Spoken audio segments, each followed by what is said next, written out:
Preset edit. So to edit a preset, we hold the menu key down and let it get into menu system. Let me zoom in on the LCD here. Okay, so from the main menu you can scroll left and right and select the menu. We're going to do preset edit, so you can hit the select key or just the down arrow.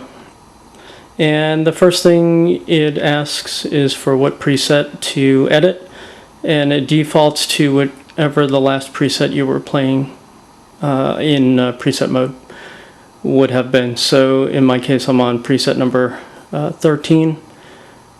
The track name right now is Bad Live, and so I'm going to select that. So I can just, you can see here, hit the up or down key to scroll through parameters. So I'm going to go ahead and hit the down key, and now it's asking if I want to edit the name, and you do that by scrolling left and right. You can see that there's an underline, so I can change a letter. Then I hit the right key to move over to the A, and I go ahead and change that and move over and so on, and then scroll all the way, change whatever you want to change. So that's how you edit the name, and then go ahead and hit the select key to save it. I'm going to hit the down key so I don't save it. Now it's asking for the next parameter, which is the track file. So it's going onto your media card that's plugged in the bank that we are currently selected on. And from here I can scroll through all of the different files that are on there. And you can see I have 100 or so, a couple hundred files in this. So I'm going to leave it set for Bad Live, which is the title of the MP3 file that this is running. So from here, if you wanted to change it and save it, then just hit the select key. Anytime you save something, you'll see the status light blink very briefly. So if I hit select, I'm not sure if the camera is picking that up, but it's blinking red fairly quickly. There it goes.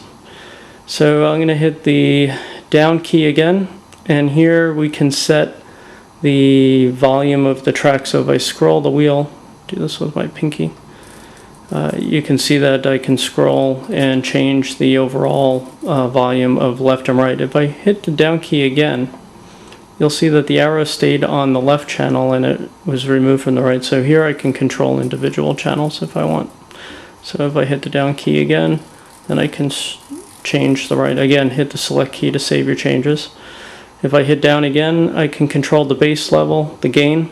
In decibels, I can go up to 15 decibels of increase, and then I can set the center frequency for the bass, and that's in increments up to 150 hertz in the case.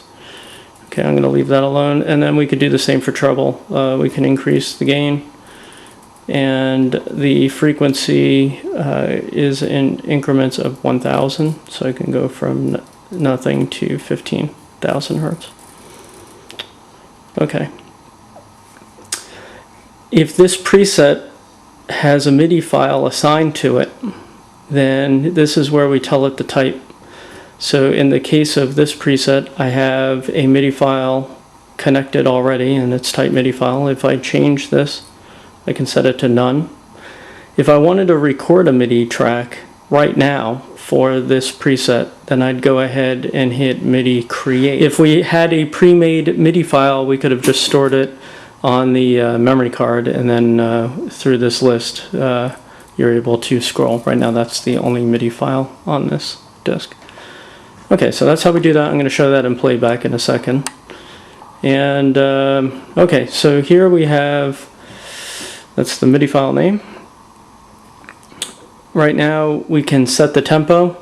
I have it set to off. We could change the tempo, slow down the MIDI playback. The lowest tempo is 40 and the highest is, if I scroll backwards, 250. So I'm going to go ahead and leave this off, and when you leave it off, again you hit select to save it. When we leave it off, what that's going to do is just use the standard timing that it was recorded at. Okay, we can have a start delay. This allows you to start a preset and then determine what the delay time is before the file kicks in. In this case, it would be a MIDI file. So we can have a MIDI delay or no delay at this point.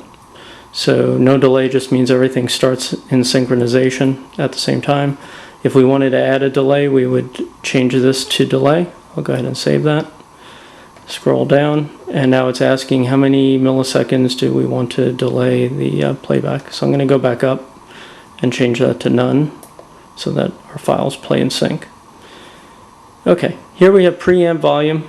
This is preset at the preset level, which means we can give it any value. 0 would be off, 255, if I scroll backwards, 255 would be maximum value for the preamp. And so you can set that at the preset level. I'll go ahead and save that as off. And there are CC messages where an expression pedal or a foot controller or some other device can, in real time, just change that value. But this is where, when you trigger this preset, it will automatically change the preamp to that value. Okay, so that's preamp. Link type.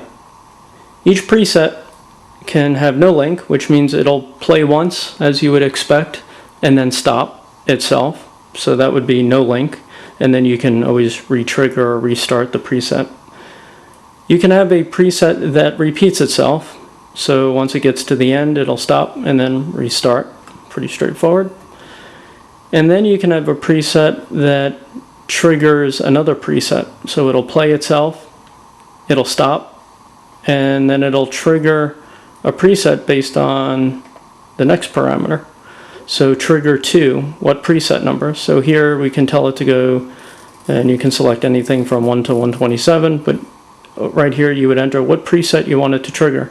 So you can actually imagine having one preset trigger another, and that has a trigger which triggers another, and so on and so on. So you can actually cycle through all of your presets. This is not meant to be a looper, so there isn't a zero latency between tracks. It'll actually stop one track and then move on to the next. Okay, so that's the trigger.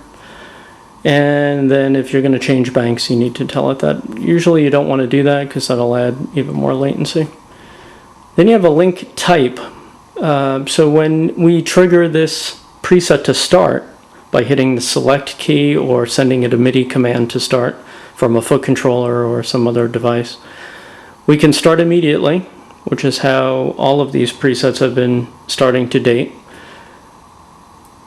So when you hit the select key, it just automatically starts. You can have a link type of wait for a key or a CC number 46. So if we send it a controller 46 with a value over 64, so let's say 127, then it'll wait for that and then start the track. So you can actually arm the system with a MIDI file and then use your foot controller or some other device to actually tell it when to start. Or you can just hit a key, which is any key on the user interface. You can set a type of MIDI controller or command. So if you're into SysX, there's MIDI transport commands that start, stop, continue, and so forth. It will wait for one of those valid MIDI commands before it starts.